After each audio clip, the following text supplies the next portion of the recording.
Shavot U'Merach. Mishnah Yomi continues in Pesachim chapter 2, Mishnah Dalet. Ha'ochel trumat Hametz bePesach.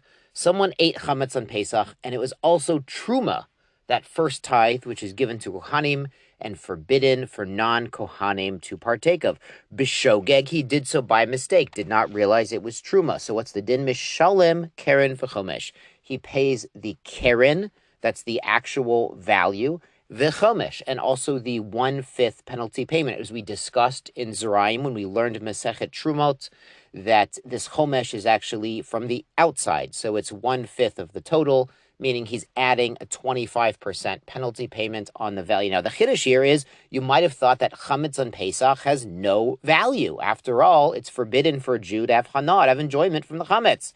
So what do you mean the value? Well, we learn out because the verse says that if a non-Kohen eats, he pays the kodesh to the Kohen. It doesn't say he pays the value of what he ate. It says he pays something that's kodesh, that's roi liot kodesh. So he pays back in edible food or in money. Even though technically during Pesach there's no value to the chametz, he still has to give this restitution and the chomesh to the Kohen. But the Mishnah continues, b'mezid, if it's on purpose, potter mitashlumin midmei eitzim. He doesn't have to pay back because the verse is by mezid. It's a din of paying back without a chomesh. It's not a penalty. It's not a restitution. And also he doesn't pay dmei eitzim. That's the value of firewood. Now this is if the trumah is tameya, then the Kohen can't even eat it. No one can eat it, not even the Kohen, but the Kohen is allowed to use it as firewood, or as we've seen, as oil. As we saw at one of the examples in the last parak, was truma oil that was contaminated. Great, let's go on to Mishnah Hey. Eilu dvarim, these are the things, the species, she'adam yodse behen yidei hovata b'Pesach, with which you can fulfill your obligation to eat matzah on Pesach. And these are, we combine in the Torah, the pasuk combines the Isser, the prohibition of Hametz, with the mitzvah of matzah. They're right next to each other. So the things that can become Hametz, the species of grains that do become Hametz instead of just rotting, those are the ones you can use for matzah. So we list them: bechitin, wheat; besorin, barley; bekusmin, with spelt; beshifon, with rye; beshuat, with oats. So matzah from any of these items works as matzah. The Mishnah continues, v'yotzin b'demai, and you can use demai produce. Now this is produce. We learned a whole masechta about demai in Zerayim, that it has a doubt about the situation. If the person, the Amaretz, who grew these crops or sold these crops, took all of the tithes or not, but demai can be eaten by poor people, and somebody can make ownerless his possessions and become temporarily a poor person. So he could use demai for matzah if he has nothing else. But ma'aser rishon shenit l'trumato, or ma'aser rishon that they've taken the trumah already. So technically, ma'aser rishon should go to a levi, but anyone could technically eat it once you've taken the trumah. Ma'aser sheni v'hekdesh sheniftu, or with the second tithe, or hekdesh, which was kodshim, which was supposed to go to the temple, but it's niftu, it's been redeemed, it's been bought back from that status, so now anyone can eat it. Kohanim b'chala b'truma. Kohanim can use challah and truma. Now this challah is not the challah we eat on Shabbos, every Shabbos when it's not Pesach. Challah is a special gift given to the Kohanim from doughs that were prepared. We don't give it nowadays because it has a ritual impurity.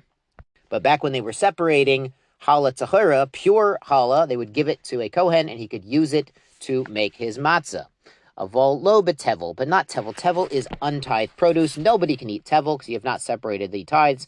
V'lo b'ma'aser rishon and the trumato, or ma'aser rishon where you haven't taken truma gedola. That's also prohibited to everyone, even to Kohanim. V'lo b'ma'aser sheni v'hekdesh shelo niftu, and not the second tithe or kodesh items that should go to the temple, but they have not been redeemed. And the Mishnah adds on, halot toda, loaves from a toda offering. We mentioned the toda offering in the first parak, that it was not brought Erev Pesach because some of the loaves were chametz, but here we're talking about the ones that were matzah, that were not chametz. Remember, there were 40 loaves, and 3/4 of them were not chametz, were actually matzah, were unleavened, or kikei nazir, and the wafers of a nazir.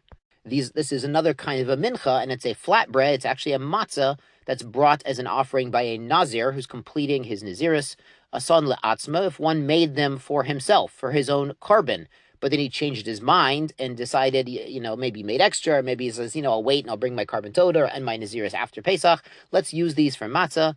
Ein yotzin behen. So he can't use them. Why? Because they weren't guarded against chametz. He prepared them, for the sake of nazirus or for the sake of his carbon toda, but he didn't guard them from becoming chametz for the sake of a mitzvah.